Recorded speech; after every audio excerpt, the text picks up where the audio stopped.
बिस्मिल्लाहिर्रहमानिर्रहीम। अस्सलाम वालेकुम नाज़रीन, आप देख रहे हैं प्रोग्राम सिटी 10 और मैं हूं आपकी मेज़बान अना यूसुफ। उम्मीद है आप सब लोग ठीक ठाक होंगे। सो नाज़रीन, प्रोग्राम के आगाज़ में जैसे मैं मुस्कुराती इधर आ रही थी तो आयशा मुझे कहे थे कि दांत थोड़े कम दिखाओ, लेकिन ये मुस्कुराहट ही है जो कि आपको ज़िंदा भी रखती है। बहुत सारी परेशानियाँ अगर आपकी हैं, बहुत सारी टेंशनें हैं तो उसको कवर भी कर लेती है। सो मौसम भी खुशगवार है, मूड भी खुशगवार रखना चाहिए, लेकिन मोहतात ड्राइविंग जो है, मैंने कल भी आपसे ये बात शेयर की थी और आज भी पता चला जी एक एक्सीडेंट हुआ, कल भी एक एक्सीडेंट हुआ था। प्लीज़ ड्राइव जो है वो सेफली करें, अपने साथ दूसरों को भी महफूज रखें। प्रोग्राम में आज मेहमान भी हमारे होंगे प्रोग्राम का हिस्सा, साथ ही साथ हमने जी आज खबरें भी कुछ शामिल करनी है और इसके साथ साथ हमने सेगमेंट से प्रोग्राम का हिस्सा रखे हैं आज भी। लेकिन आगाज़ आपको पता है हम हमेशा की तरह आज हमारा जो पहला सेगमेंट है एक दिन एक नेकी एक पैगाम उससे करते हैं।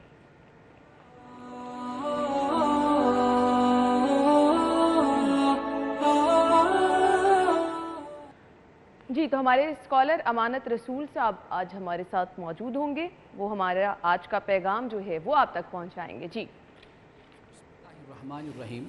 बोली जा रही है। तवक्कुल का मतलब हरगिज़ ये नहीं है कि इंसान मेहनत ना करे, कोशिश ना करे और आगे बढ़ने की तमन्ना ना रखे, बल्कि तवक्कुल ये है कि इंसान हर तरह अपनी तरफ से मेहनत करे और आखिरी हद तक मेहनत करे और उसके बाद फिर अपना सब कुछ अल्लाह पे छोड़ दे। यानी जैसे रसूलुल्लाह सल्लल्लाहु अलैहि वसल्लम के पास एक सहाबी आते हैं, आप पूछते हैं भाई आपकी सवारी कहाँ है, तो वो कहते हैं जी मैंने अल्लाह के भरोसे पे छोड़ दी है। आपने फरमाया कि नहीं, ये तवक्कुल नहीं है। तवक्कुल ये है कि तुम अपने ऊँट को बांधो, बांध कर आओ और फिर उसे अल्लाह के भरोसे पे छोड़ दो।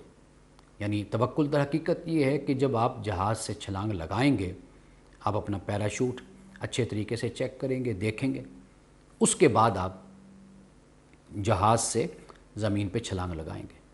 तवक्कुल ये नहीं है कि आप पैराशूट भी ना बांधें, कुछ भी ना करें और फिर आप छलांग लगा दें, ये तवक्कुल नहीं है।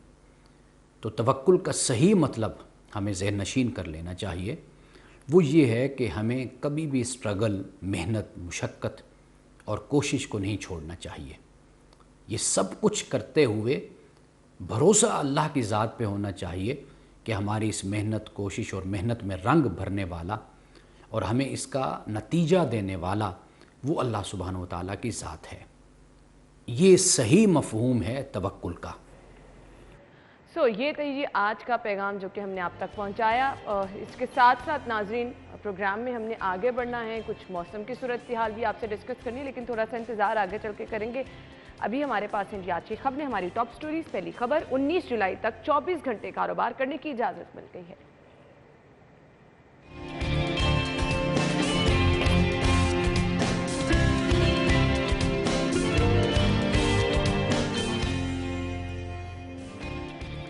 लेस्को ने सिस्टम अपग्रेड करने के लिए मेगा प्रोजेक्ट तैयार कर लिया।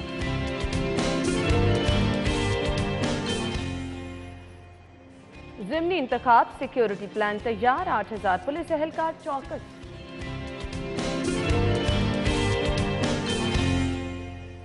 और दही मराकज़ सेहत पर 3 से कम डॉक्टर्स होने पर तबादला नहीं होगा। जी तो नाज़रीन, खबरें आपने जान ली हैं। खबरों की डिटेल्स की तरफ आएंगे। स्टूडियो में हमारे साथ हमारी senior reporter, assignment editor Aamir Raza Khan साहब मौजूद हैं। अस्सलाम वालेकुम। वालेकुम अस्सलाम। क्या हाल चाल है? अल्लाह करम, शुक्र। बहुत बहुत शुक्रिया आमिर भाई। खबर की तरफ चलते हैं जी। खबर हमारे पास है 19 जुलाई तक 24 घंटे कारोबार करने की इजाज़त मिल गई है। आई डोंट नो, ये आंख मचोली, ये दौड़ क्या लगी है? कभी कारोबार करने की इजाज़त मिल रही है, कभी नहीं मिल रही है। मौसम तो बेहतर हो गया, सीसा है, सीसा खेल रहे हैं। जैसे हाँ। वो सीसा जाता है कभी ऊपर कभी नीचे, तो गवर्नमेंट का भी जो दिमाग है कभी ऊपर जा रहा है, कभी जो इनके मुशीरान हैं वो शायद इनको मशवरा सही दे नहीं पा रहे हैं। देखें, अब मौसम में वो तलखी और वो गर्मी नहीं रहेगी आने वाले तमाम दिनों के लिए। मैं बात कर रहा हूँ क्योंकि नमी आ गई हवा के अंदर। इस नमी के साथ आपके फ्रिज, आपके फ्रीज़र्स, आपके एयर कंडीशनर्स जो हैं, जो सब चलते हैं, वो बेहतरीन काम करते हैं। और अगर बेहतरीन काम करें तो बहुत कम जो है बिजली इस्तेमाल होती है और वो आप जल्द बंद भी कर देते हैं। एयर कंडीशनर की स्पेशली बात करें तो बिजली की जो पानी है वो भी वाफर आ गया डैम्स के अंदर। अब बारिशें इतनी हो रही हैं कि अब तो आपको फिक्र है कि मैंने तो सुना बलूचिस्तान में एक छोटा सा डैम टूट भी गया, तो आपके पास पानी इतना वाफर मौजूद है। इससे आप बिजली बनाएं, लोगों को आसानियाँ दें, कारोबार करने दें। ये 24 घंटों वाली बात भी गलत है, इसके भी मैं मुखालिफ हूँ कि 24 घंटे आप कारोबार खुला रखें। देखें, कारोबार के लिए टाइमिंग्स ज़रूर मुकर्रर होना चाहिए। 10 से 12 घंटे, ये चाहे सर्दियाँ हैं गर्मियाँ हैं, ये 24 घंटे खुले रखने वाले जो लोग हैं ये 12 बजे 1 बजे दुकान खोलते हैं, दिन का बेशतर हिस्सा ये घर पे गुजारते हैं, फिर रात गए तक ये कारोबार करते हैं। तो ये भी कोई तरीका नहीं है। दुनिया भर में ऐसा आप नहीं यहाँ है। पे जितनी मर्जी टाइमिंग मुकर्रर कर दें, लोगों ने वो तो ठीक है ना कि आपने 9 बजे तक का किया तो एक्टिव आपको इंतजामिया भी नजर आई, बंद करा दिया। और अलबत्ता जो आप आमिर भाई कह रहे हैं ना कि पाबंद किया जाए हमेशा के लिए, लोग नहीं पाबंद होने वाले। नहीं, लोग हो जाते हैं। अगर इसी तरह गिरफ्तारियां हों, इनके मीटर कौन इतना एक्टिव रहेगा? अच्छा छोड़ दें आप जो कारोबार, अगर आप एक टाइम मुकर्रर कर दें, लेट से आप रात 12 बजे तक कर दें जी, लेकिन बड़े शॉपिंग वाले उन्होंने 11 बजे तक किया हुआ है काम, आप 12 बजे तक कर दें। 12 बजे के बाद तक अगर दुकान खुली होगी तो उसका बिजली का कनेक्शन काट दिया जाएगा और दोबारा लगाने के लिए उसके लिए 5 लाख रुपए फीस ली जाएगी। मैं देखता हूँ कौन सी दुकान खुलती है। देखिए, इम्प्लीमेंट ये गवर्नमेंट ने करना, रेट किसकी होती है? गवर्नमेंट की। ये कोई मार्केट सी रेट नहीं होती है। यही आजम क्लॉथ मार्केट थी। आजम क्लॉथ मार्केट्स के ताजर से पूछे, यही आजम क्लॉथ मार्केट थी जो रात को 2-2 बजे तक, 3-3 बजे तक काम, सुबह कहना चाहिए, सुबह के 3-3 बजे तक काम करती थी। यही आजम क्लॉथ मार्केट है जो 8 बजे बंद हो जाती है। वो कैसे हो जाती है जी? उन्होंने बैठकर खुद फैसला किया कि हम किस चक्कर में पड़ गए। अल्लाह ने रिस्क देना है, इसको अपने टाइम पे बंद करें, जाके बच्चों को टाइम दें, उनको वक्त दें ताकि आने वाली नस्ल को भी सही तरीके से तैयार किया जाए। ये जो लालच है ना, ये कभी खत्म नहीं होगा। आप 24 घंटे छोड़े, वो तो गाहक कहेगा, गाहक और मौत का कोई पता नहीं है। अब अक्सर दुकानदार ये बात करते हैं जी, गाहक तो रात को 2 बजे भी आ सकता है। भाई 2 बजे आ सकता है तो जो गाहक 2 बजे आना है, अल्लाह ने अगर आपकी किस्मत में लिखा है तो वो दोपहर 1 बजे भी आ जाएगा, सुबह 11 बजे भी आ जाएगा, सुबह 8 बजे भी आ जाएगा। ऐसे ही है। खोलें दुकानें आप 10 बजे खोलें, 10 से आप 10 तक काम करें, 12 घंटे। आपके साथ जो बच्चे और जो मजदूर और जो कारीगर काम करते हैं उनको भी रिलैक्सेशन मिले, 12 घंटे उनको अपनी ज़िंदगी के लिए मिले। आप उनको वो भी नहीं दे रहे हैं और उन बेचारों की ज़िंदगी मज़ीद मुश्किल बना रहे हैं, उनकी सेहत के प्रॉब्लम्स कर रहे हैं। आप एक टाइम मुकर्रर कर लें, 10 से 10 कर लें, 12 घंटे बहुत होते हैं कारोबार के लिए। आप उस पर चले जाएं, 12 नहीं, 10 से 10 नहीं करना, 11 से 11 कर लें, 12 से 12 कर लें, लेकिन अभी एक टाइम फिक्स होना चाहिए। ये बिजली के बहाने हर साल ये होगा, जब गर्मी बढ़ेगी तब लोड शेडिंग शुरू होगी और तब गवर्नमेंट कहेगी कि आप दुकानें बंद करें और आप कहेंगे जी आप कारोबार तबाह करें। कोई कारोबार, ना अमेरिका, ना यूरोप, ना बरतानिया, किसी जगह कारोबार तबाह नहीं हुआ क्योंकि उन्होंने टाइमिंग्स मुकर्रर कर रखी हैं। ये डिसाइड क्यों नहीं हो पा रहा? अभी एक हफ्ते के लिए एक्सटेंशन की गई है, मुझे नहीं समझ आ रही ये डिसाइड क्यों नहीं हो पा रहा? ये तो खैर गवर्नमेंट का मामला है कि वो ये बेचारी डिसाइड नहीं कर पा रही कि एक हफ्ते के बाद उनके पास कितनी बिजली होगी। तो उनको अब तो खैर बिजली मौजूद होगी सिस्टम में, तो उसके लिए उनको खोल देनी चाहिए दुकानें। लेकिन मैं तो ओवरऑल बात कर रहा हूँ अना कि हमें अब उस टाइम पर जिस पर यूरोप, अमेरिका और बरतानिया ने तरक्की की, चाइना ने तरक्की की कि उन्होंने 24 घंटे काम नहीं किया, उन्होंने अपने काम का एक टाइम मुकर्रर कर रखा है। वो 9 to 5 काम करते हैं। 5 बजे वहाँ धूप होती है, कड़ी धूप होती है, क्योंकि वहाँ सूरज 10:30-11 बजे बरतानिया के अंदर गुरूब होता है। सही। लेकिन 5 बजे आपको हर दुकान बंद मिलेगी, उसके बाद पब और क्लब जो है वो खुले मिलेंगे। इसी तरह अमेरिका में मैंने देखा, का राज भी तो है ना आमिर भाई, मैंने अमेरिका हम सारा दिन डे लाइट देखते भी नहीं है, आधा दिन सो के गुजारते हैं। ये तो मैंने वो यूरोपियन कंट्रीज की बात की, मैं आपको वेस्ट इंडीज की बात बताता हूँ। 2 दफ़ा वहाँ गया हूँ। वेस्ट इंडीज में भी टाइमिंग्स मुकर्रर है दुकानों की और दुकानदार बड़े खुश हैं उससे, उनको पता है आप अपनी जिंदगी में नज़्मो ज़ब्त लेकर आते हैं, नेचर को फॉलो करते हैं, आपकी जिंदगी सुकून में चली जाती है। आप सुबह फजर के वक्त उठे, आपका दिन नहीं खत्म होता। ये ईद वाले दिन मुझे कई लोग ऐसे मिले, वो अभी तो 10 बजे हैं, अभी 11 इससे लग रहा है जैसे 3 बज गए, 4 भाई 3-4 इसलिए बज गए कि तू टाइम पे उठा था। टाइम पे उठा, तूने मगरिब के वक्त काम को ख़त्म किया, घर आया, घर में बच्चों के साथ 2 घंटे गुजारे, 3 घंटे गुजारे, मस्जिद गए, नमाज इशा की पढ़ी, खाना खाया और बच्चों के साथ 1-2 घंटे मजीद गुजारने के बाद सो गए, नींद पूरी की, सुबह फजर के वक्त उठ गए। मुझे बताएं इससे बेहतरीन टाइम शेड्यूल नेचर और क्या दे आपको? आपका हर परिंदा असर के वक्त तक खाता है, उड़ता है, चहचहाता है। असर जैसे ही मगरिब शुरू होने का टाइम शुरू होता है, वो परिंदा अपने घोंसलों में चला जाता है। ऐसे ही है। आपने वहाँ से भी नहीं सीखा, फिर आप कहते हैं हमें दिल की बीमारियाँ, शुगर हो गई, ब्लड प्रेशर हो गया, टेंशन हो गई, एंग्जाइटी हो गई, दिमाग के पता नहीं कौन कौन से अमराज इन दुकानदारों को मौजूद हैं। लेकिन अगर मौजूद नहीं है तो वो अक्ल नहीं है कि आप अपने टाइमिंग्स, अपनी दुकानों के टाइमिंग्स मुकर्रर करें। उर्दू बाज़ार एक ख़ास टाइम पे बंद हो जाता है, मुझे बताएं। लेकिन खालिद परवेज़ साहब जब भी आएंगे टीवी के ऊपर बैठकर वो बात करेंगे, जी 24 घंटे खुला रहे, कारोबार ही बंद कर। और भाई तुम बंद क्यों नहीं करते? सही बात है। आप 24 घंटे खुला रखते हैं? नहीं। तो भाई इसी तरह से क्रीम ब्लॉक मार्केट है, अनारकली है, लिबर्टी है, आप उसकी टाइमिंग्स मुकर्रर कर दें। आपको 11 से रात 11 कर दें, 12 से रात 12 बजे तक कर दें। 12 घंटे काम के लिए बहुत हैं। सही। लेकिन ये नहीं हो सकता कि आप सुबह दुकान तो 8 बजे खोलें, 9 बजे खोलें सीजन के वक्त में, और रात को आप कहें जी मुझे 2 बजे तक, 3 बजे तक काम करने दिया जाए। तो आपके साथ जो लोग अटैच है, चाहे आपके फैमिली के लोग हैं, उनको आप किस वक्त देंगे और किस वक्त आप जो है जाकर खुद सुकून का सांस लेंगे। जब दुकानदार इस चीज के पाबंद हो जाएंगे, जो लोग जिन्होंने खरीदारी के लिए जाना है वो भी अपना टाइम मैनेज करना शुरू करोड़ों अरबपति हैं और उनके पास इतना वक्त नहीं है अपने बच्चों को एक उसको कहते हैं कि जिसको मोहब्बत भरी या पिदराना शफकत के साथ देख सकें। नींद से भरी हुई आंखों के साथ उठते हैं, बोझल आंखों के साथ, थक हार कर टूट कर घर जाकर पड़ जाते हैं और फिर कहते हैं मेरे सोने ने मैकडोनल्ड आज खाया था। और भाई खाया था या नहीं खाया था, तुम तो नहीं ना लेके गए उसको। बिल्कुल। तुम तो कमाने की हवस में इतने दूर चले गए उस बच्चे से, जो उसको तरबियत माँ की गोद में और बाप की शफकत में मिलनी थी, वो नहीं मिल पा रही है। और अब नहीं, वक्त गुजर गया, लेकिन अब भी ऐसी माएँ और ऐसे बाप मौजूद हैं जो अपने बच्चों को कम से कम 3-4 घंटे देते हैं, और वही बच्चे जो हैं वो कामयाब ज़िंदगी बसर करेंगे। मैं अक्सर देखा करता हूँ हमारे ब्यूरोक्रेसी में, डॉक्टर्स में, आप इंजीनियर्स में, आप देखें कि ज़्यादातर बच्चे जो हैं वो आगे निकलते हैं जिनका तल्लक देहात से है, क्योंकि वहाँ अभी फैमिली सिस्टम स्ट्रॉन्ग है। वहाँ पे किसान जो बाहर निकलता है खेतों में, वो शाम को खेत में नहीं रहता, शाम असर के बाद, वही परिंदों वाला टाइम है उसका।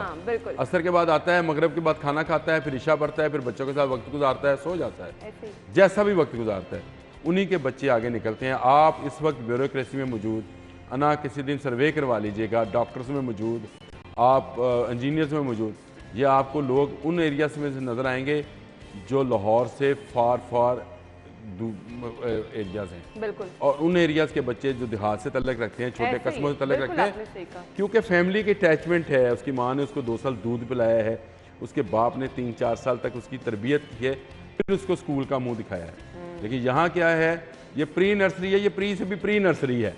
बच्चा चिले में है तो उसको आपने वो फेंक दिया कहीं पे, जाए जी डे केयर सेंटर है, और माँ जो है वो किसी जगह है, बाप किसी जगह है। तो ऐसे बच्चे कहाँ पढ़ेंगे, ऐसे बच्चे नशे का शिकार होंगे। और आप देख रही हैं कि आज आपकी नौजवान नस्ल जो है उसके रगों में नशा सरायत कर चुका है।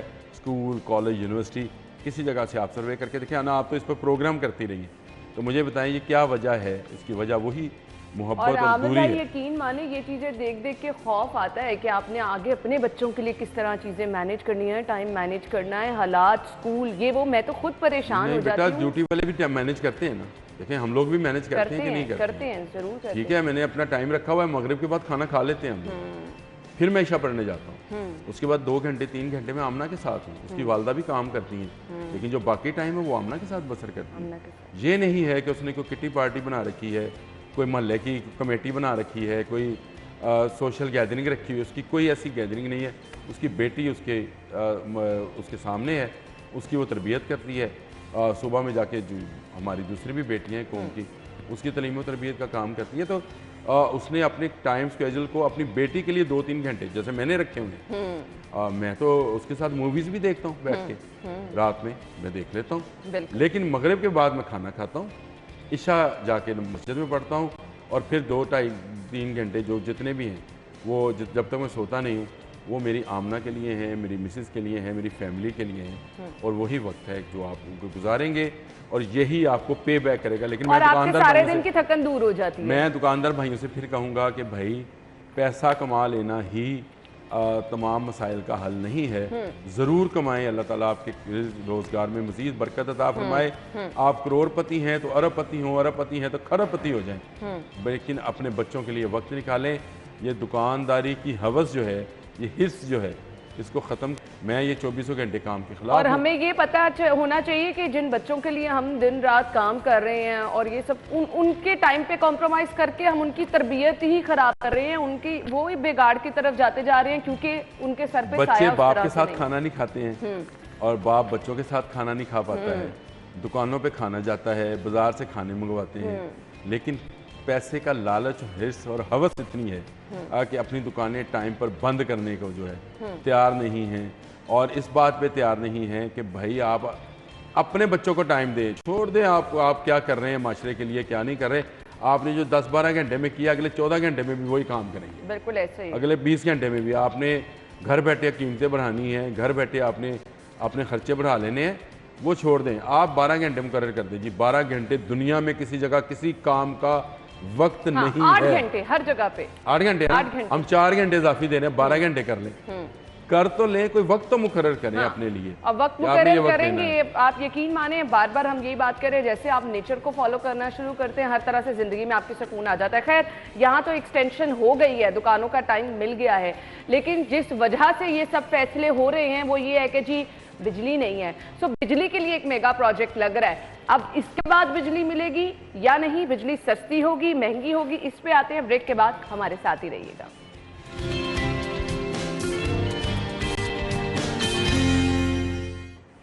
ले जी, ऐसा है कि शहर में हो रही है बारिश।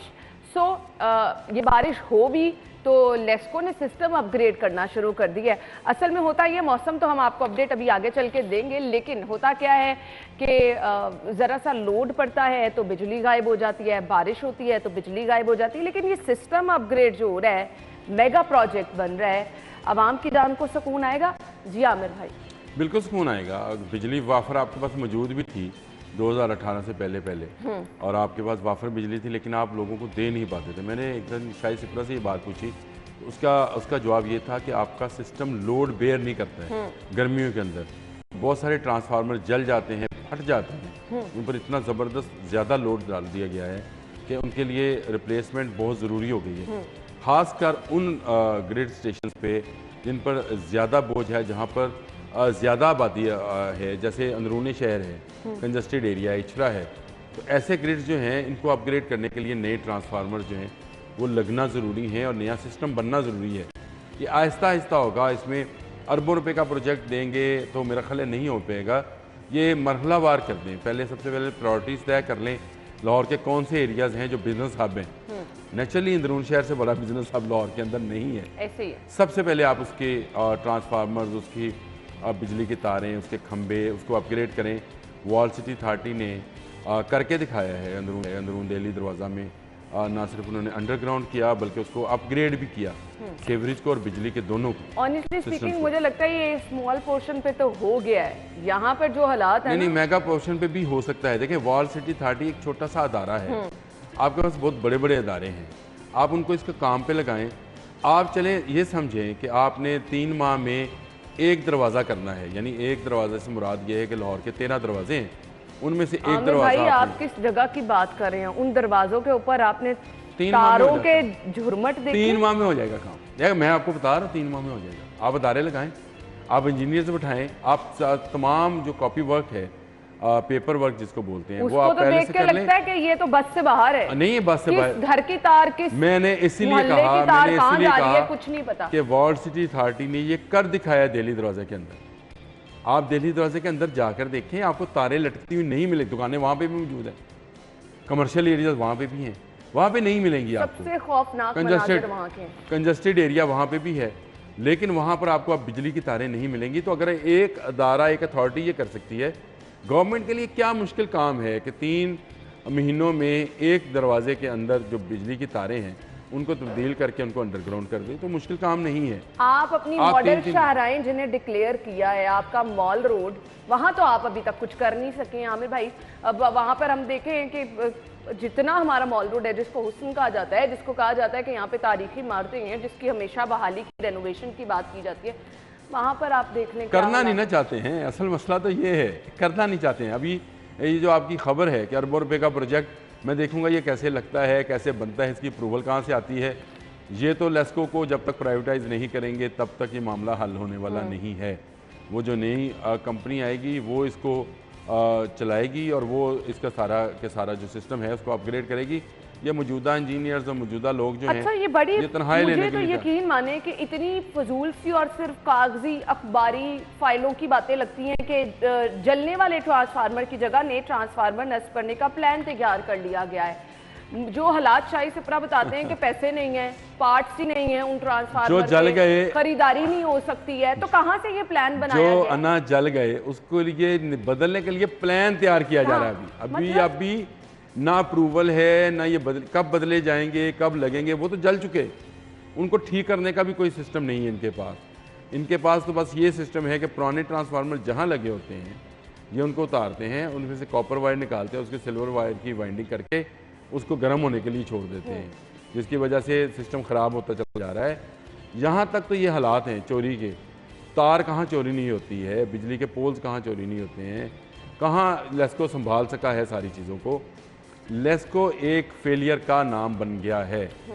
और गर्मी हो, सर्दी हो, बरसात हो, वो जो चेयरमैन तरीके इंसाफ ने कहा था 12 मौसम, अगर वो भी गिन लें हम तो ये 12 मौसमों का अदारा नहीं है, 4 मौसमों का भी अदारा नहीं है।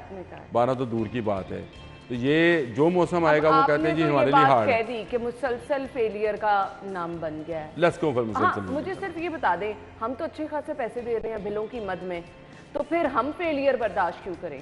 मुझे बता दें। और आपको मैं दिलचस्प बात बताऊं, मैंने शाहिद सिपरा से बात हुई, मैंने कहा यार वो हमारे इलाके में क्यों हो रहा है, हम तो यार बिल टाइम पे करते हैं सारे के सारे। मैं मोहल्ले के सारे लोगों को जानता हूँ, सोसाइटी ने एक सिस्टम ऐसा बना रखा है कि बिल लेट हो नहीं सकता है। वहीं हमारा दफ्तर है करीब, वहीं हम जमा करा देते हैं। कहता है जी आपके इर्द गिर्द के इलाकों में ना, आपके ग्रिड में चोरी बहुत होती है, तो इसलिए उसकी सजा आपको दी जाती है। अब मजे की बात कैसा है, बंदर की बला तवेले के सर, यानी जो बंदर चोरी कर रहा है वो आपके लेस्को के मुलाजमीन के साथ मिलके कर रहा है चोरी, और नजायज सोसाइटीज़ को और गैर कानूनी सोसाइटीज़ को आप बिजली के पोल्स फराहम कर रहे हैं, आप बिजली की तारें फराहम करते हैं, और उसकी सज़ा जो बिल पे करने वाला, आपने अभी बात की ना कि बिल बहुत ज़्यादा आते हैं, बिल पे करने वाले पे ठोंसी जाती है। ये तो बिजली की जो चोरी है उसको भी ये सार्फिन पर ठोकते हैं। और फिर उसके बाद आप कहें कि ये फ्यूल एडजस्टमेंट चार्जेस आ गए। अब गवर्नमेंट की तरफ से प्रेशर है कि IMF ने कहा कि बिजली के रेट बढ़ा दें। हर जगह पर पिस कौन रहा है? अवाम। मैं यही तो कहता हूँ, आपने टैक्स लगाया सुपर टैक्स के नाम से इंडस्ट्री के ऊपर, इंडस्ट्री ने उसको बड़े आसानी के साथ हज़म करना है, एक आध प्रेस कॉन्फ्रेंस करनी है और उसको उन्होंने नीचे जो निचली सतह पे कंज्यूमर है उस पर फेंक देना है। घी मिल वाले ने क्यों टैक्स देना है जी? वो टैक्स तो अना देगी, आमिर रज़ा देगा, ये मेरे दोस्त देंगे। वो इस सूरत में देंगे कि जो घी जो था 400 रुपये में 300 रुपये में बिक रहा था, वो आज 610 रुपये में बिक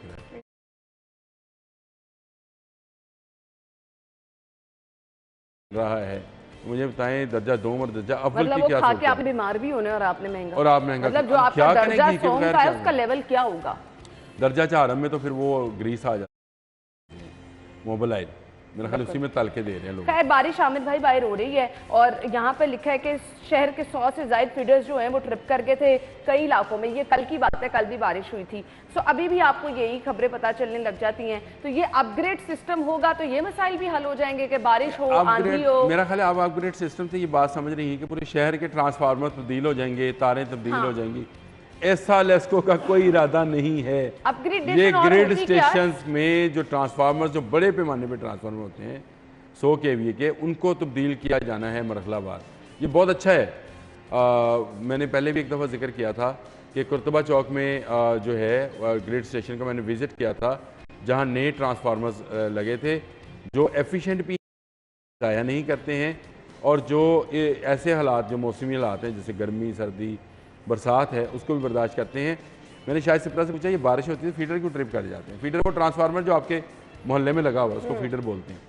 कहता है असल में इस पर कैपेसिटी से ज़्यादा लोड होता है, ये बहुत ज़्यादा गर्म होता है और इस पर जब बूंदें गिरती हैं तो वो एक रिएक्शन पैदा करती हैं जिससे ट्रांसफार्मर की डी जो है वो उड़ जाती है और उसको हम कहते हैं कि फीडर जो है वो बंद हो गया और आपके मोहल्ले की या आपके इलाके की बिजली चली गई। इनको बदलना जो है वो तो अभी बहुत अना दूर की बात है। अगर ये ग्रिड स्टेशंस के आमिर भाई हर चीज का एक हल होता है ना। हम अब मैं तो अपने बचपन से देख रही हूँ, मॉनसून बारिशें होती हैं और ये पूरा पूरा महीना चलती हैं, कभी 3-3 दिन बारिश भी इकट्ठी होती है। क्या होता है कि अगर आपके 6 घंटे 7 घंटे बारिश हो रही है तो आपके 6-7 घंटे बिजली बंद है, तो इसका कोई तो अल्टरनेट होना चाहिए ना। नहीं, अल्टरनेट देखें, वो तो सीधा सीधा मैंने आपको पहले ही बताया कि इन फीडर्स पर लोड ज़्यादा है, ये गर्म हो ज़्यादा होते हैं। अल्टरनेट क्या है, आप बड़े साइज़ के फीडर्स लगा दें, जहाँ 2 kV का 3 kV का लगा है वहाँ आप 5 kV का 6 kV का लगा दें, उस पर लोड नहीं होगा, वो गर्म नहीं होगा। गर्म नहीं होगा तो वो इस तरह की नमी नहीं लेगा, और नमी से वो जो है वो स्पार्क नहीं होगा और आपका फीडर बचा रहेगा। ये देखें, हल तो ये है कि सारा सिस्टम अपग्रेड कर दिया जाए। उसके लिए जब मैंने आपको हल बताया कि आप इलाकों की डिवीज़न कर लें, उसकी कमर्शलाइजेशन को देख लें, उसको देख लें, वहाँ से शुरू करें और 3-3 माह लगा कर और 1-1, 2-2, 4-4 गलियाँ जो हैं या बाज़ार जो हैं उनको अगर आप अपग्रेड करते चले जाएं, देखिए 5 साल में ख़त्म होगा, 10 साल में काम ख़त्म होगा, लेकिन एक दफ़ा लाहौर का तमाम सिस्टम जो है अपग्रेड भी हो जाएगा, बिजली की चोरी भी बंद हो जाएगी। और दूसरा ना, यहाँ पर अब वक्त आ गया है कि पोस्ट पेड जो है वो बिजली वो उसको ख़त्म किया जाए और प्रीपेड जो है बिजली इसको शुरू किया। आमिर भाई, आप इतनी जदीद बातें ना, ये जदीद नहीं है, ये तो मैं तो हैरान हूँ कि लेस्को इस तरफ क्यों नहीं गया, क्योंकि ख्याल है उसमें खांचा नहीं लग सकता है। मैं अगर 500 रुपये की बिजली लेके आया और मैंने 500 रुपये की बिजली अपने मीटर को दी है, तो मुझे पता है मैंने 500 की यूज़ करनी है, इतनी यूनिट है ये, बिल्कुल, और मैं वो यूनिट इस्तेमाल कर लूँगा। खाएंगे पैसे कहाँ से? उसमें आप फिर ओवर बिलिंग कैसे करेंगे? हाँ, वही तो कह रही हूँ, पैसे कहाँ से खाएंगे? Over bill. तो इस काम के लिए इन्होंने ये काम, जैसे इन्होंने लोगों को मोटिवेट नहीं किया है उस तरह से कि आप सोलर लगाएं और बिजली हमें फरोख्त करें। आप ड्यूल मीटर लेने चले जाएं, अगर आपको दे दे तो आप सिफारिशें ढूंढते रहेंगे तो मुझे ड्यूल मीटर ले दें, पर ये होने वाला नहीं है ऐसा कुछ। खैर जी, ज़िमनी इंतखाबात के हवाले से हमने बात करनी है। सिक्योरिटी प्लान इसका तश्कील दे दिया गया है, तमाम तर इंतजामात ऑलमोस्ट मुकम्मल हैं। ब्रेक के बाद आके इस पर बात करते हैं। वैसे बारिशें भी हो रही हैं, सो कुछ हालात हमें जो है वो इस तरह के नज़र आएंगे कि टर्न आउट कैसा हो सकता है, यानी अब थोड़े से बारिश की वजह से क्या होने जाएगा। ब्रेक के बाद हम डिस्कस करते हैं, हमारे साथ ही रहिएगा।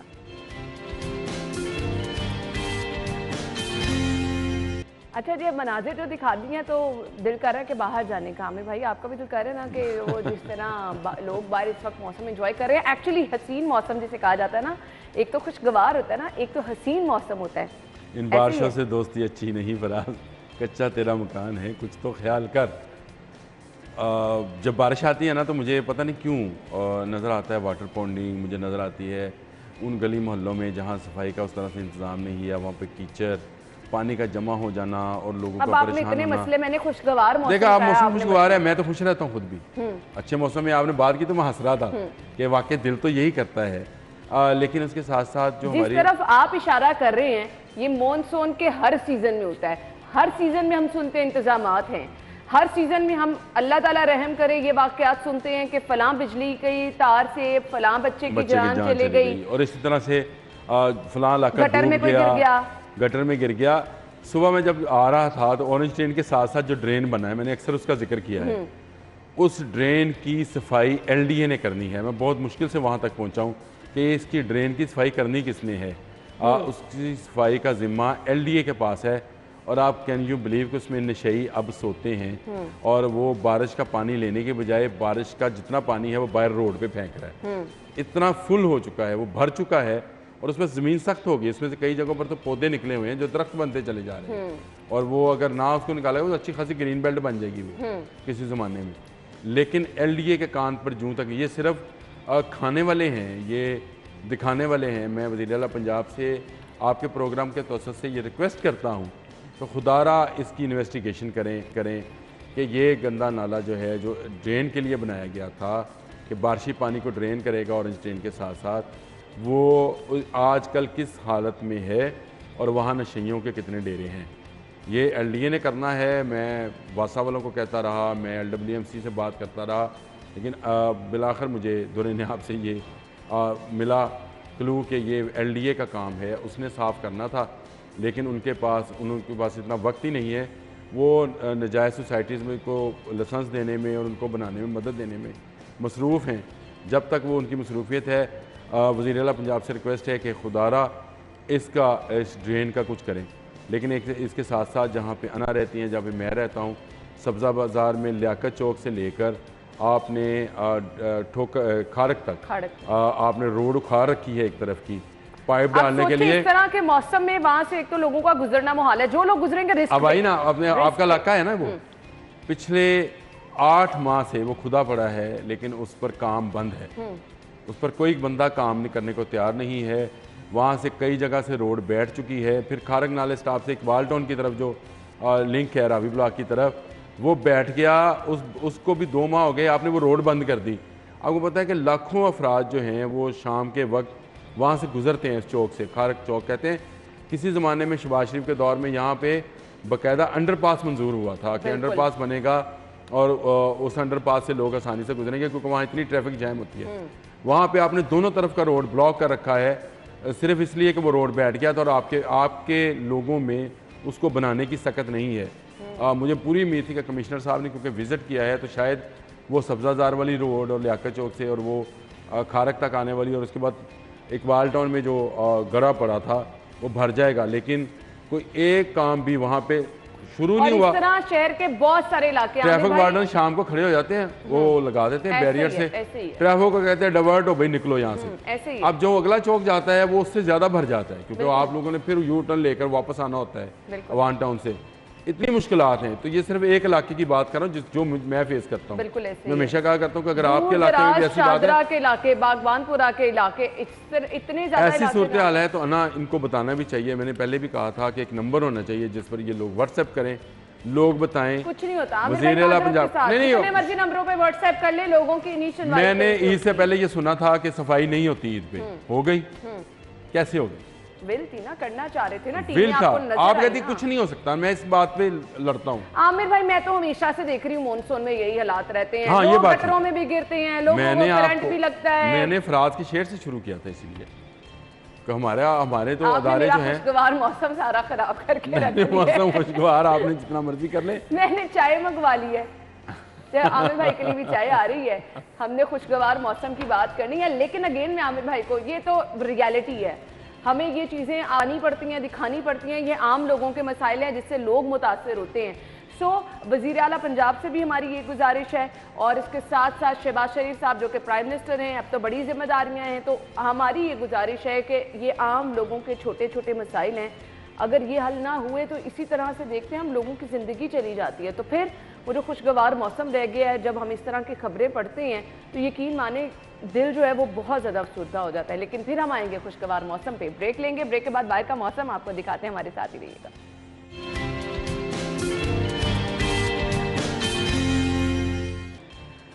वेलकम बैक नाज़रीन। और क्योंकि हम प्रोग्राम में ब्रेक से कबल बात कर रहे थे जो शहर में बारिश हो रही है उसके बाद जो असरात थे, होता क्या है कि जी कुछ जगह ऐसी हैं जहाँ पर वाटर पाउंडिंग जो है एक रिवायत है, और वहाँ से आप जितनी मर्जी कोशिश कर लें हमेशा चैलेंज रहता है। ऑल्दो जगह जगह पर कैंप्स जो हैं वासा के, शक्कर मशीनें आपको नज़र आती हैं इस तरह के मौसम में, लेकिन फिर भी पूरा दिन लग जाता है। और रीज़न क्या बताई जाती है कि जो मुसलसल होने वाली बारिश है इसमें हमारी कोशिशें कम पड़ जाती हैं। ऐसे ही आमिर भाई? बिल्कुल ऐसे ही है। और जो आपने बात की रवायत की, तो मैं मुस्कुराया था। रवायत क्या थी कि लक्ष्मी चौक, ये रवायत थी, ख़त्म हो गई। आज लक्ष्मी चौक में पानी जितनी मर्जी बारिश हो जाए तो विद इन सेकेंड। आमिर भाई इतने साल एफर्ट वहाँ पे पुट की है ना। आप इतने साल एफर्ट नहीं है, वो 1 साल की एफर्ट थी शहबाज शरीफ की, जो उसने कर दिखाई कि लक्ष्मी चौक जो पूरे पाकिस्तान में बदनाम तरीन इलाका था कि 2 बारिश के कतरे गिरे नहीं और वहाँ पानी खड़ा हुआ है। आज वहाँ पानी मौजूद नहीं होता, हम टीम भी नहीं भेजती क्योंकि वहाँ पानी जमा नहीं होता। ये इसी तरह से मैंने कहता हूँ कि एक एक इलाका करके आप उसको हाजी कैंप के पास चले जाएं, गाड़ियों के अंदर पानी जा रहा है। मैं मज़े की बात बताऊँ, निश्तर पार्क स्पोर्ट्स कम्प्लेक्स है, इसमें कज़ाफी स्टेडियम है, पंजाब स्टेडियम है, हॉकी स्टेडियम है। अब वो सारे हमारे अंडर नहीं, ये सारे पानी को चलते हैं। वासा को छोड़ दें, वासा का तो काम ही नहीं हुआ। गवर्नमेंट वहाँ पे प्रोजेक्ट करे और अंडरग्राउंड रेन वाटर टैंक्स बना दे। कज़ाफी स्टेडियम को जो पानी चाहिए वो नेचुरल और वो पानी जो साफ़ होकर ऊपर से आता है ऑक्सीजन के साथ, वो मिले। पंजाब स्टेडियम को चाहिए, वहाँ की ग्रीन बेल्ट्स को चाहिए, वहाँ और जितनी ग्राउंड्स हैं, गुलबर्ग कॉलेज है, उनको चाहिए, तो उस अंडरग्राउंड वाटर टैंक से वो पानी मुहैया कर दिया जाए।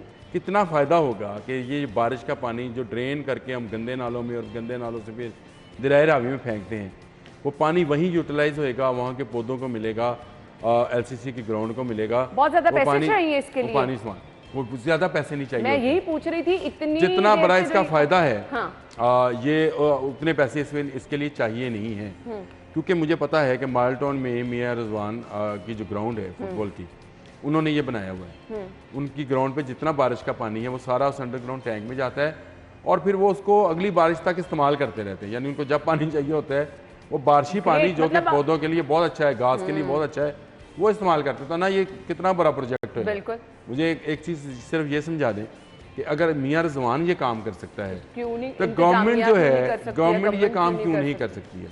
तो निश्तर पार्क स्पोर्ट्स कॉम्प्लेक्स में आपके पास बेशुमार बेपनाह जगह है मौजूद है, वहाँ पे अंडरग्राउंड वाटर टैंक्स बनाए, बारिश का जितना पानी जमा होता है। हम बस ये कहते हैं पानी का इस्तेमाल कम करना है, आपका जेर जमीन पानी कम होता जा रहा है, तो ये हमारे पास सुनहरी मौका है ना। बिल्कुल इसी तरह आप वाल्टन की तरफ चले जाएं, हम हमेशा हम खबर देते हैं कि वाल्टन के साथ आबादी में पानी जमा बिल्कुल होता ऐसे ही है। वो पानी भी इसी तरह अंडरग्राउंड वाटर टैंक्स में चले जाएं।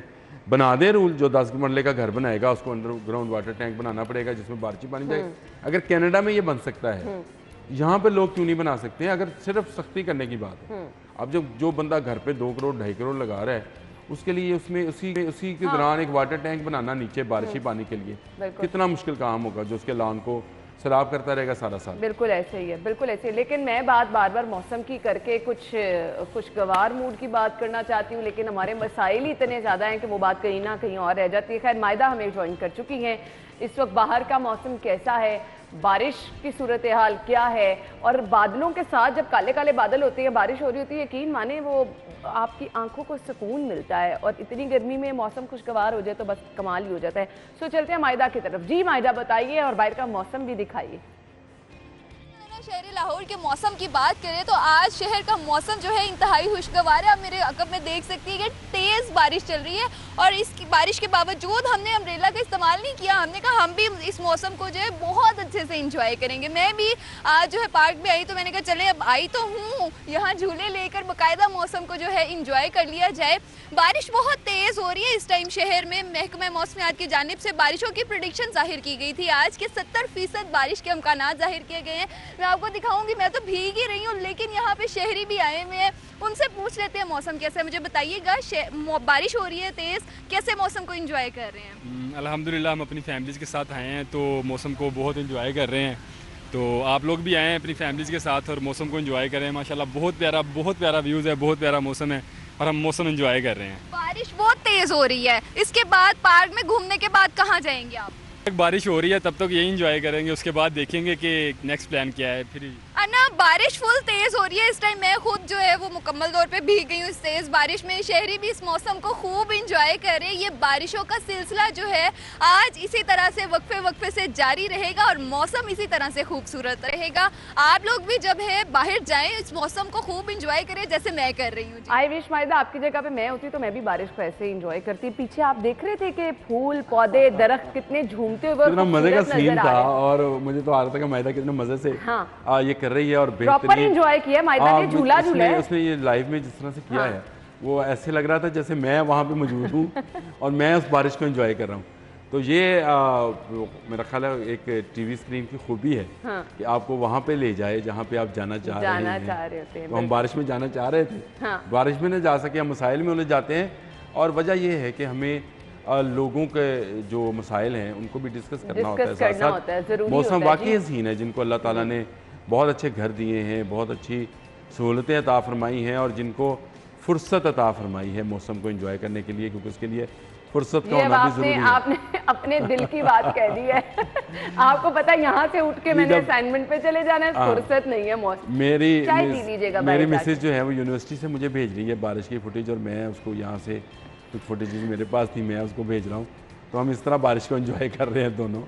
तो लेकिन ये बात ठीक है कि इसी काम की बरकत से ही ये सारी चीज़ें भी हैं, लेकिन जिन लोगों को फुर्सत दस्तयाब है वो ज़रूर इस बारिश को एंजॉय करें। घर पे पकवान बनाएं अच्छे अच्छे, आजकल गोश्त वाफर मकदार में मौजूद है। मैं ये नहीं कहूँगा बेसन के पकौड़े तल लें, आप गोश्त की बहुत सारी डिशेज जो हैं बारिश में खाने का बड़ा मजा आता है। और ये तो पहले ही तैयार रहता है वाले नान लगवाएं करने के लिए। सही बात है। सो आप अपने घर में बारिश को अच्छे तरीके से एंजॉय कर सकते हैं। Thank you so much Aamir भाई, आपके वक्त का बहुत बहुत शुक्रिया। और बहुत ही खूबसूरत मंजर मैंने जो मायदा के पीछे देखा, फूल पौधे दरख्त झूम रहे हैं, बारिश को एंजॉय कर रहे हैं।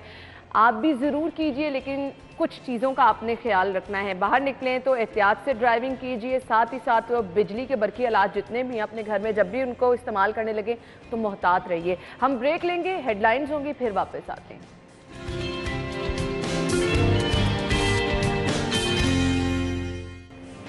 Welcome back. प्रोग्राम के इस हिस्से में जी मॉनसून से रिलेटेड हम बात करने वाले हैं। मॉनसून में बहुत सारे लोग शिकायती करते हैं कि जी खाना हजम नहीं होता है और मशरूबात कुछ जो हैं हाजमे के लिए बेहतर हो सकते हैं, क्योंकि स्वेटिंग बहुत ज़्यादा होती है, कुछ लोगों को डिहाइड्रेशन के मसाइल भी हो जाते हैं। सो कौन कौन से मशरूबात, कुछ लोग कहते हैं डिटॉक्स वाटर का इस्तेमाल कर लिया जाए, कुछ लोग कहते हैं नींबू पानी बहुत ज़्यादा मुफीद है। चाय के बाद खाने के बाद अगर आप ग्रीन टी का इस्तेमाल करें, चाटी की लस्सी का इस्तेमाल करें, ये सब चीज़ें कॉम्बिनेशन है। लेकिन किस टाइम आपको कौन से मशरूब का इस्तेमाल करना चाहिए, किस फॉर्म में किस शख्स के लिए ज़्यादा बेहतर हो सकता है, ये हम डिस्कस करेंगे। माहिर ग़िज़ायात ज़ैनब गोंदल हमारे साथ स्टूडियो में मौजूद है। अस्सलाम वालेकुम ज़ैनब। वालेकुम अस्सलाम। क्या हाल चल है? अल्हम्दुलिल्लाह बिल्कुल ठीक। Thank you so much Zainab. मुझे तो सिर्फ ये आपसे जानना है कि वेदर के हिसाब से ये मशरूबात भी क्या हमें अपने चेंज करने चाहिए? बिल्कुल, जो हमारा बाहर का मौसम होता है वो हमारी बॉडी के अंदर के मौसम पे बहुत ज़्यादा इफ़ेक्टिव होता है। अगर हम अपनी बॉडी को बाहर के मौसम के अकॉर्डिंग अडेप्ट नहीं करेंगे तो हम बीमार हो जाएंगे।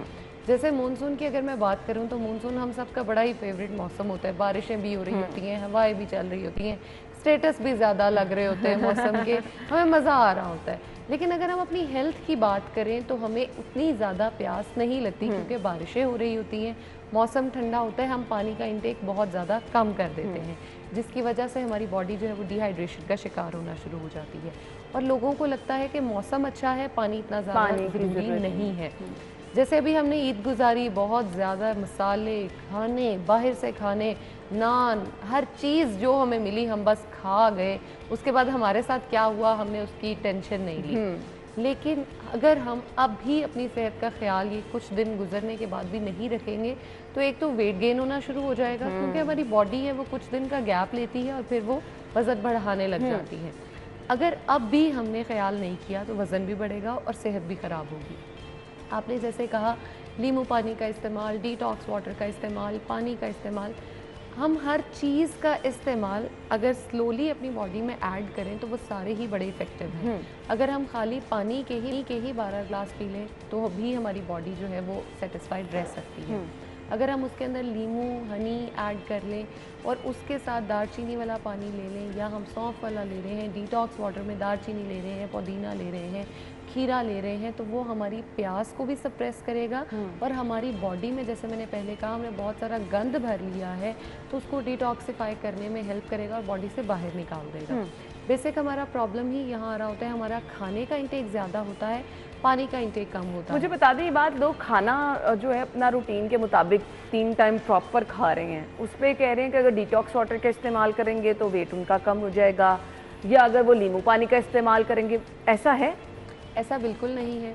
वही बात है, हमारा दिल करता है हम चेयर पे बैठे हों और वज़न ऐसे कम हो जाए। ऐसे वज़न कम नहीं होता, वज़न ऐसे बढ़ता ज़रूर है बैठे बैठे। अगर आप 3 टाइम खाना खा रहे हैं और आपकी कैलोरी जो इनटेक है वो ऑलमोस्ट 2000 है और आपकी कैलोरी रिक्वायरमेंट भी 2000 है, तो आपका वज़न कभी भी कम नहीं होगा और बढ़ेगा भी नहीं, मैनेज रहेगा। लेकिन अगर आपकी कैलोरी रिक्वायरमेंट जो है वो 2000 है और आप 1500 ले रहे हैं तो डेली बेसिस पे आप 500 कैलोरी डेफिसिट में जा रहे हैं, वज़न कम होना शुरू हो जाएगा। अब बहुत सारे लोगों को ये होता है कि हमें प्रोटीन जो है वो बहुत ज़्यादा खाना है जिसकी वजह से वज़न कम होगा। बिल्कुल प्रोटीन से वज़न कम होता है, लेकिन प्रोटीन कितना खाना है ये हम भूल जाते हैं। हम लोगों ने बेसिकली अब गोश्त से फ्रीजर्स भी भर लिए हैं और खाने में भी बहुत ज़्यादा गोश्त हो रहा है, तो हमें लग रहा है कि हम हेल्दी खा रहे हैं। ये बिल्कुल हेल्दी खाना नहीं है। हमने सारे फूड ग्रुप्स को कवर करना है, चाहे वो फैट्स हैं, चाहे रोटी चावल है, चाहे हमारी दालें हैं, गोश्त है, सब। गोश्त आप कितना खा सकते हैं? एक दिन में एक नॉर्मल इंसान, जो औरतों की अगर हम बात करें तो वो 2 से 3 बोटियाँ, और अगर मर्द हजरात की बात करें तो 3 से 5, इससे ज़्यादा में आपने नहीं जाना। और पूरे दिन की ये मैं बता रही हूँ, एक टाइम की। एक टाइम की। कई लोगों को होता है कि ये तो मेरे एक टाइम का मील है, ऐसा बिल्कुल नहीं करना। आप 6 इंचेस की रोटी लें, उसके साथ 3 से 5 पूरे दिन में खाएं, आपका कभी वजन बढ़ेगा ही नहीं। उसके साथ अगर आप डिटॉक्स वाटर, ग्रीन टी, इन सब चीज़ों को इस्तेमाल कर रहे हैं, मुझे तो आपसे ये पूछना था, पानी का इस्तेमाल तो हमने करना है, हर मौसम में करना है, उसका तो कोई नेमुल बदल ही नहीं है। अगर आप आज के खाना, अगर आप बहुत ज़्यादा, क्योंकि आपने जैसे कहा कि गोश्त सब लोगों ने घर में फ्रीज किया, तो आप अगर आज वैसे ही मौसम खुशगवार है तो लोग बनाएंगे पकवान, खानों का इस्तेमाल ज़्यादा कर रहे हैं, मसाला जात वाले खाने, फ्राइड चीज़ें, पुलाव वगैरह बना रहे हैं, उसके बाद कौन सा ऐसा मशरूब है जो आपकी डाइट को भी बैलेंस रखेगा और स्टमक का इशू भी नहीं रहेगा, ब्लॉटिंग वाला इशू भी नहीं रहेगा? सबसे पहले तो ये कि कोल्ड ड्रिंक बिल्कुल इस्तेमाल ना करें, चाहे वो कोई सी भी है। जूसेस जो हैं, जो डब्बे वाले हैं, उनका इस्तेमाल भी बिल्कुल ना करें, वो सारे ही हमारी सेहत को ख़राब करते हैं। अब पिया क्या जाए? लोग कहते हैं खाना हजम नहीं होता, हम खाना खा तो लेते हैं, लेकिन क्या करें? जैसे हमने पहले बात की, नींबू पानी का इस्तेमाल करें, चीनी उसमें ना डालें, नमक वाला नींबू पानी बनाएं और उसका इस्तेमाल करें।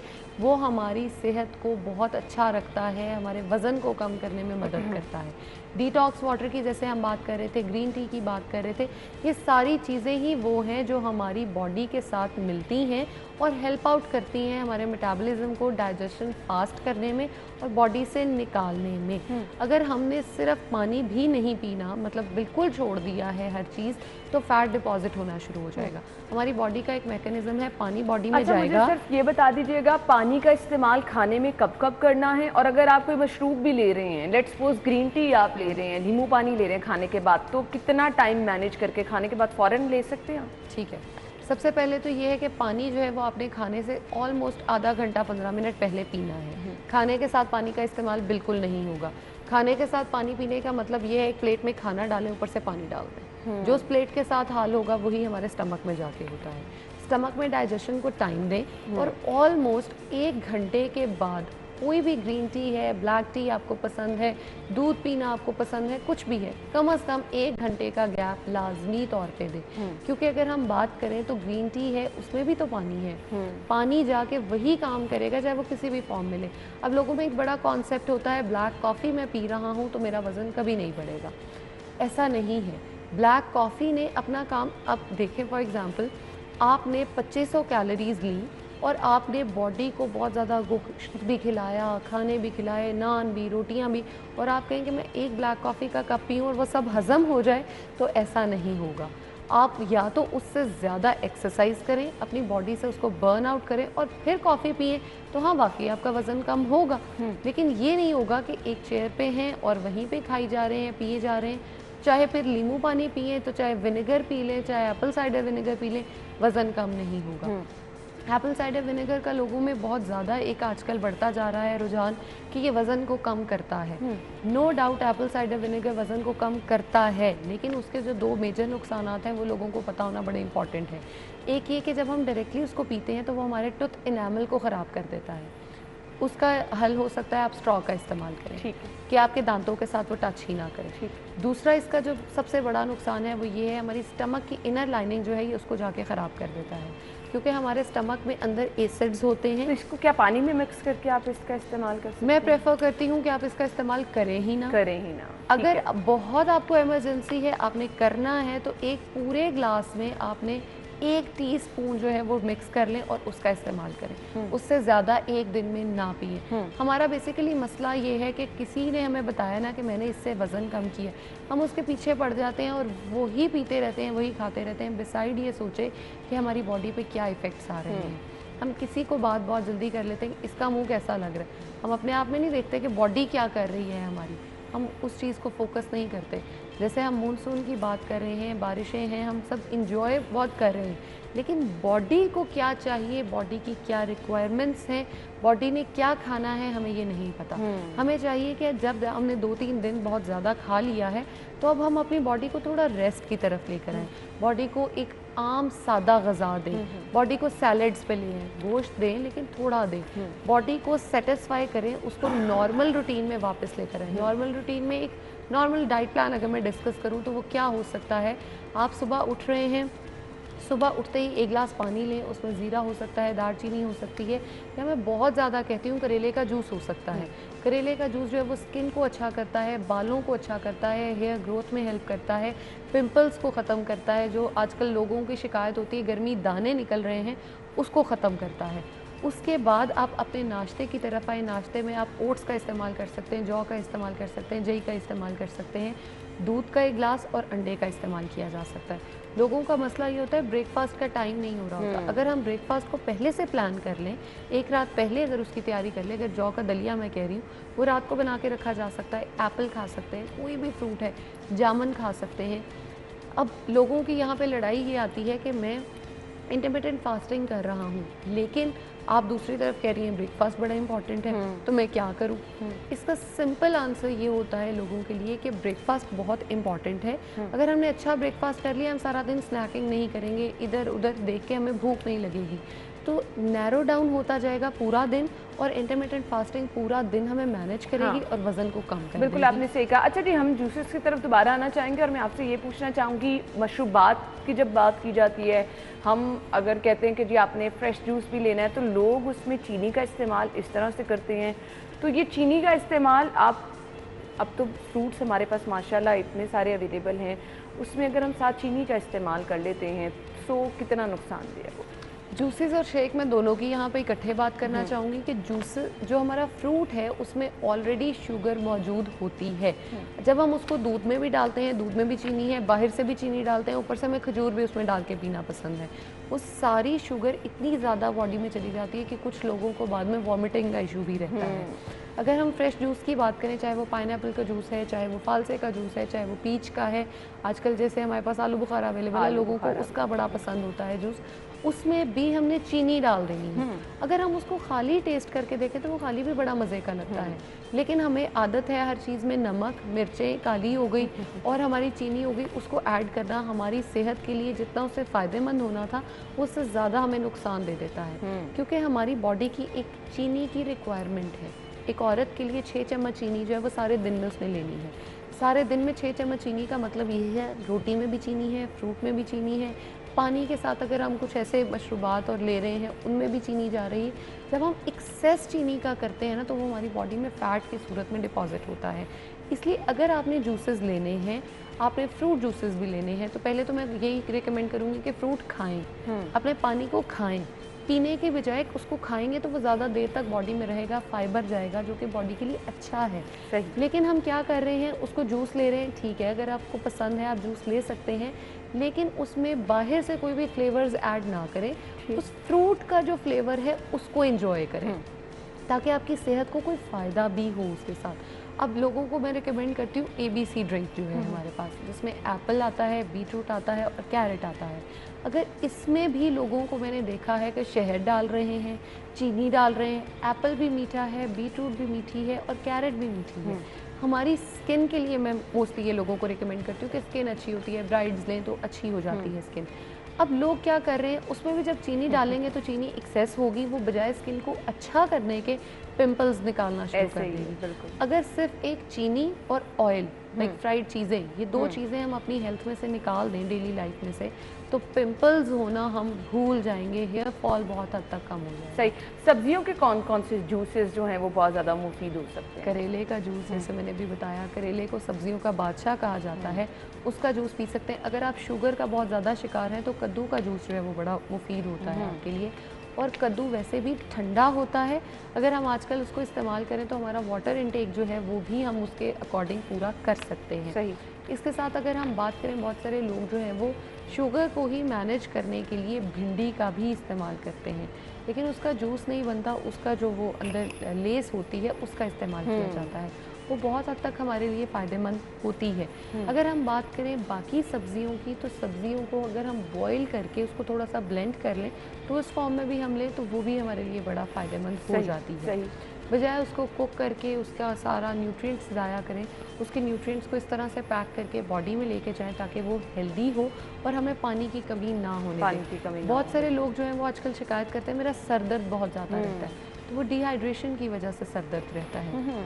मेरी दर्दें हो रही हैं जिस्म में, डिहाइड्रेशन है जिसकी वजह से हमारी बॉडी दर्द कर रही है। पानी जब तक बॉडी का पूरा नहीं होगा, बॉडी में दर्दें भी होंगी और हमारी स्किन भी ढलकेगी। और ये हर एज ग्रुप के लिए है, बच्चों में, बड़ों में, बूढ़ों में। बिल्कुल। पानी की जो अफादियत है उस पे तो जी कोई एज कॉम्प्रोमाइज़ नहीं करती है, उसमें कोई वेदर कॉम्प्रोमाइज़ नहीं करता। अगर आपकी स्किन अच्छी है, अगर आपकी बॉडी बिल्कुल सही काम कर रही है, फंक्शनल है, अगर जिस तरह से हम कह रहे हैं कि सर दर्द, बहुत सारे मसाइल, इन सब में अगर बहुत ज़्यादा रोल हम देखें तो आपकी पानी की इनटेक पे है। सो इतनी बड़ी नेमत है, आपके पास अवेलेबल भी है।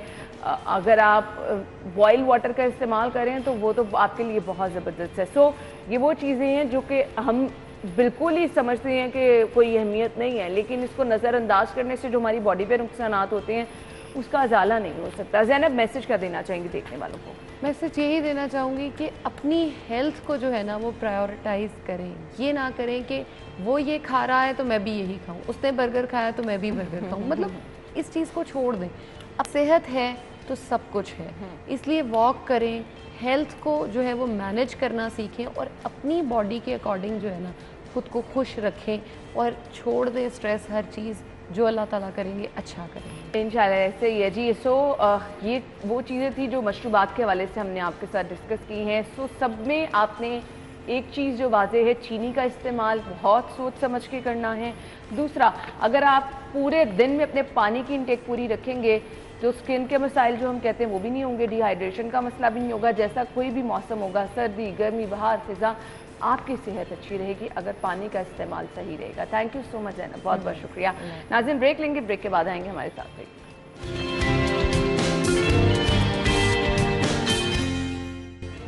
Welcome back. प्रोग्राम के इस हिस्से में सेगमेंट शामिल करेंगे और सेगमेंट में सबसे पहले होगी आज की हेल्थ डिटेल।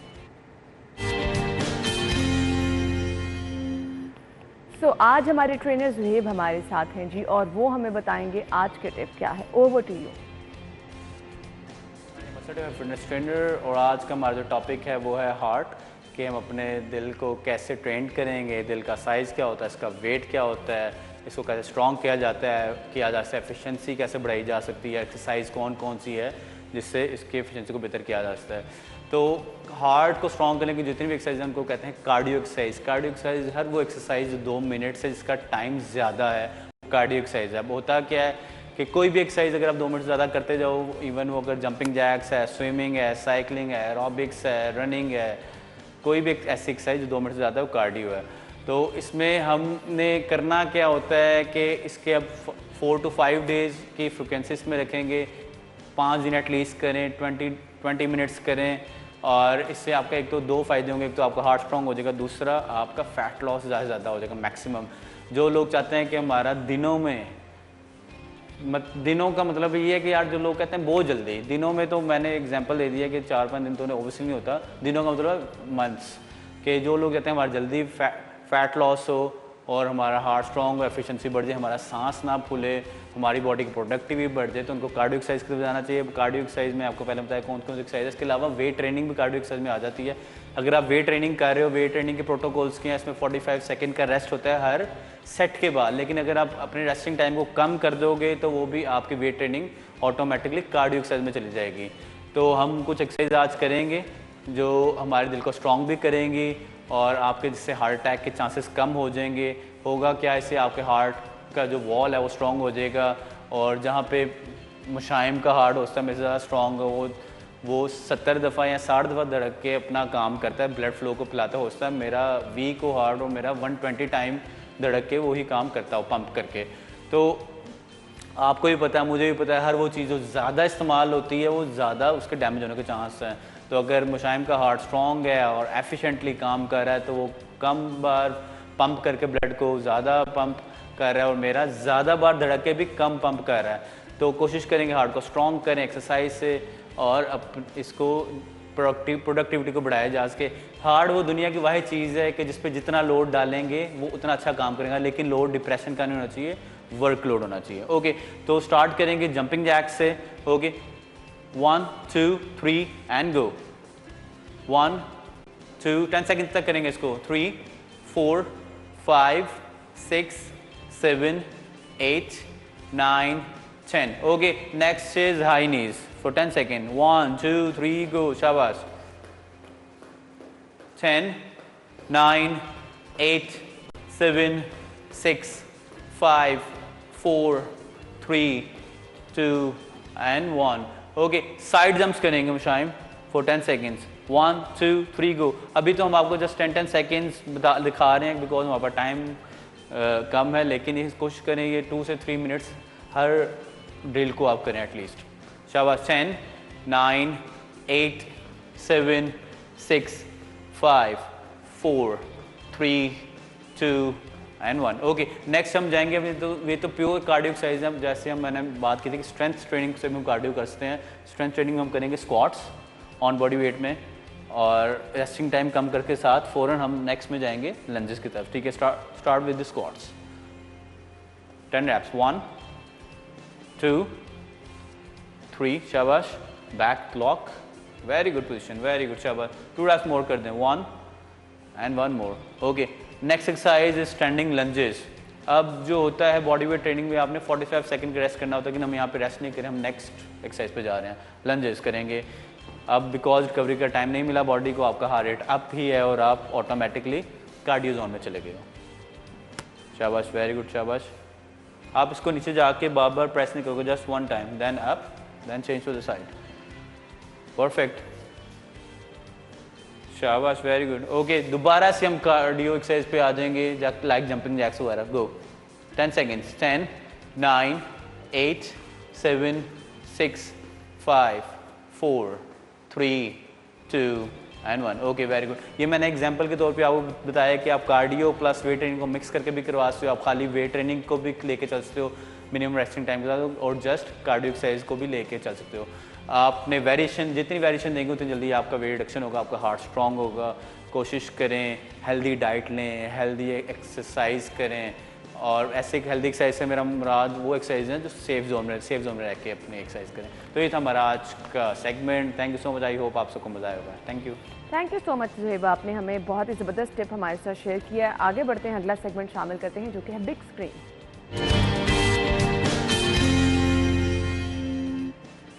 तो यूनिवर्सल सिनेमा में मूवी लगी है कायदे आज़म जिंदाबाद। आपको ट्रेलर दिखा देते हैं, फिर आप डिसाइड कीजिएगा आप मूवी देखने जा रहे हैं या नहीं। तो नाज़रीन, इसके बाद होगी एक ब्रेक के बाद वापस आएंगे शो में, आपको एक बार फिर से ज्वाइन करेंगे, हमारे साथ ही रहिएगा।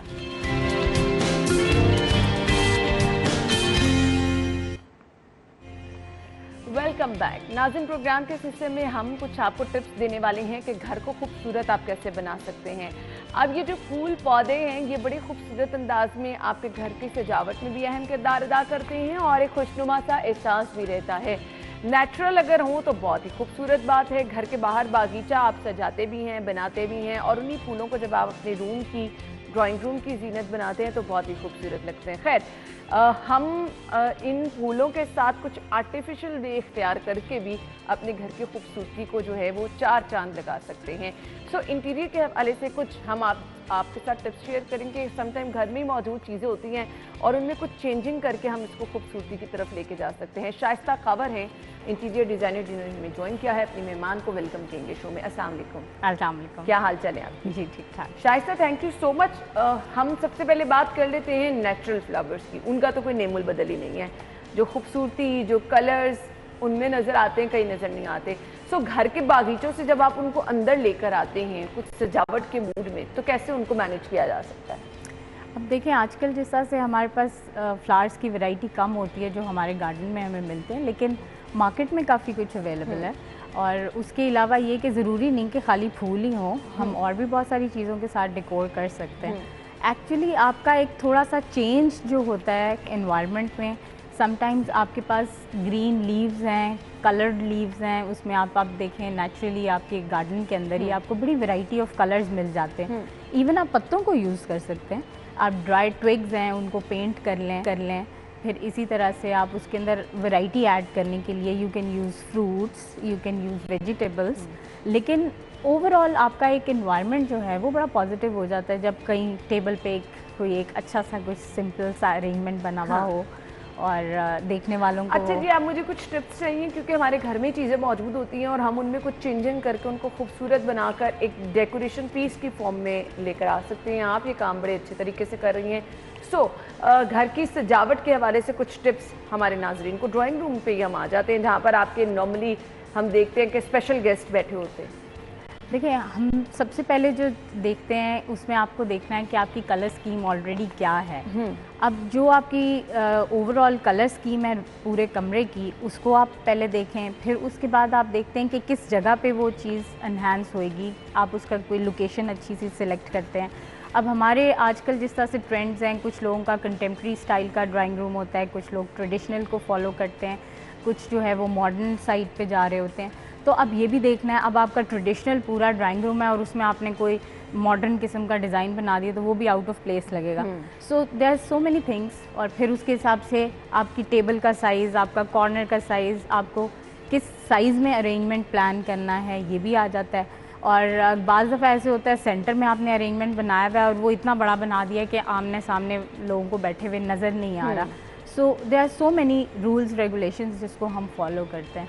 सही, कॉर्नर का अरेंजमेंट है, है, सेंटर अरेंजमेंट है, क्या आप बना रहे हैं। बिल्कुल ऐसे आप फूल पौधे हैं, उनको आपने डिफरेंट शेप्स में लेकर आना होता है। वो शेप्स, वो खूबसूरती बड़ी मैटर करती है। सो ये बड़ा क्या मुश्किल आर्ट है या हर कोई इसको आसानी से जो है वो सीख भी सकता है घर में? अब तो लोग सोशल मीडिया से इतनी हेल्प ले लेते हैं। देखिए, ये एक तो मैं तो ये कहूँगी कि हर फीमेल के अंदर एक इनबॉर्न अल्लाह मियाँ ने सलाहियत दी हुई है। क्रिएटिविटी आपके अपने अंदर होती है, बट अगेन आपको उसको इन्हांस करना है, आप उसको पॉलिश करते हैं। और वो ट्रेनिंग्स हैं, जैसे अब मैं ख़ुद क्लासेस दे रही हूँ, तो एक इबाना की क्लासेस दे रही हूँ। इसके अलावा मैं मॉडर्न, कंटेम्प्रेरी, ट्रेडिशनल सारों में काम करती हूँ। तो अब ये सारी चीज़ें आप उसको स्किल्स को इन्हांस कर सकते हैं। और फिर अगेन जब आप प्रैक्टिस करते हैं तो वो ऑटोमेटिकली आपकी वो स्किल डेवलप फर्दर और बेहतर हो जाती है। अच्छा जी, अब हम जो आर्टिफिशियल फ्लावर्स की तरफ आते हैं, सो उसमें तो आपके पास बड़ी ऑप्शंस होती हैं। आप कलर्स के साथ भी खेल सकते हैं, आप टेक्सचर के साथ भी खेल सकते हैं। मुझे ये बताइएगा बेस्ट आपकी कौन सी रहती है जो आपके देर पा भी रहे, क्योंकि बार बार चीज़ें चेंज करना भी समटाइम इतनी मसरूफियातें आपके लिए प्रॉब्लम हो जाती हैं। फ्रेश के अंदर तो वही बात है ना, उनकी ज़्यादातर लाइफ आपकी ज़्यादा से ज़्यादा सर्दियों में आप हफ्ता तक उसको खींच लेते हैं। लेकिन आर्टिफिशियल के अंदर ये कि उसकी थोड़ी सी मेंटेनेंस अगर आप करें तो वो बड़ी देर तक आपके निकाल लेते हैं फूल। और प्लस फ्लावर्स तो फ्लावर्स हैं, अब वो एक ब्यूटी ऐड तो करता ही करता है आपके उसके अंदर। अब उसके साथ जैसे मैंने आपको बताया कि मुख्तलिफ चीज़ें हैं। समटाइम्स मैंने अरेंजमेंट बनाया, उसमें प्लास्टिक को मैंने यूज़ किया, कपड़े का इस्तेमाल कपड़ा हो सकता है, रिसाइकलिंग आप कर सकते हाँ। हैं, कार्डबोर्ड्स हैं, आपके पास बहुत सारी वैरायटी है। बट अगेन वही बात है कि आपकी आंख होती है जिससे आप उसको देखते हैं कि ये देख के बन के क्या चीज़ लुक आएगी। तो समटाइम्स बड़ी सिंपल चीज़ आपकी बड़ी ज़बरदस्त आउटपुट दे देती है। बिल्कुल ऐसे ही है। अच्छा जी, मुझे ये बताइएगा, रूम की कलर स्कीम के साथ ही आपकी ये सब चीज़ें मैनेज होती हैं या आप पहले ये सब चीज़ें डिसाइड कर लें और फिर रूम की तरफ आप जाते हैं? देखिए, सारी चीज़ों के डिफरेंट स्टेजेस हैं। अब आप ये तो नहीं है कि पहले आपने फ्लावर अरेंजमेंट बना दिया, बाद में उसके हिसाब से सारी सेटिंग की। बिल्कुल। तो अब आप पहले देखते हैं आपकी किस कलर स्कीम के साथ आप चल रहे हैं, फिर उसके बाद आप ज़ाहिर बात है ये सेटिंग अपनी जो भी है प्लान करते हैं। अच्छा जी, कौन से ऐसे कलर्स आप लोगों को रिकमेंड करना चाहेंगी जो कि हमारा मूड भी खुशगवार रखते हैं, आंखों को भी खुशनुमा लगते हैं? अगर आप अपने कोई कॉर्नर ऐसी सेट करना चाह रहे हैं, तो उसके लिए मुझे एक टिप आपकी चाहिए कि सिटिंग रूम में अगर आप ज़्यादा टाइम तो लोगों का लाउंज में गुजरता है ना, सिटिंग रूम में ही गुजरता है, सो उसके लिए आपने एक स्पेशल कॉर्नर ऐसी बनानी है जो कि आपको देखने में भी खुशनुमा लगे, आपके रूम की उसको भी चार चांद लगा दे, और वो है ना कि एक आंखों को अच्छा एहसास लगता है। देखिए, इसके अंदर आप आर्टिफिशियल फ्लावर्स ज़रूर यूज़ करें, लेकिन मैं साथ ये रिकमेंड करूँगी कि कुछ आपके जो फ्रेश आपके ग्रीन्स हैं आप वो ऐड कर सकते हैं। आप ग्रीन्स का कॉर्नर आपका कहीं हो जाए, कहीं कहीं पे लिविंग प्लांट जैसे आपके होते हैं, वो बहुत ज़बरदस्त आपको करते हैं। फिर हमारे पास कुछ ऐसे प्लांट्स हैं जो आपकी ऑक्सीजन के लिए बहुत फ्रूटफुल हैं, सो आप वो अपने लिविंग रूम्स में रखें। आजकल तो मैंने देखा लोगों ने घर में छोटे छोटे पॉट्स, हाँ। मग्स, उनमें ही इतने ज़बरदस्त से ना डेकोरेशन पीस बनाए हुए हैं और उनमें ही पौधे लगाए हुए हैं। उस पे वो प्लास्टिक इन सारी चीज़ों में स्काई इज़ द लिमिट। अब आपका इंटरेस्ट है जिस चीज़ की तरफ आप चले जाएं, लेकिन साथ साथ डेकोर के साथ साथ आपको उसका कोई बेनिफिट भी हो जाएगा। जब आप फ्रेश के साथ इस तरह से प्ले अप करते हैं तो उसकी एक अपनी आपको प्लस पॉइंट्स मिल जाएंगे। सो इसलिए बहुत सारी चीज़ें हैं जो आप उनको ध्यान में रखें। अच्छा, कुछ आइडिया ये दीजिएगा कि आपके घर के डिफरेंट पार्ट्स हैं वो डिफरेंट कैसे होने चाहिए? आपके लाउंज के लिए सेटिंग अलहदा होनी चाहिए, आपके ड्राइंग रूम के लिए अलहदा होनी चाहिए? प्रेफर क्या करेंगी लोग? बड़े बड़े भी जो हैं वो वॉल्स में हम देखते हैं कि वो शाखें लंबी लंबी बना के उनको कलर्स के साथ खेल लेते हैं।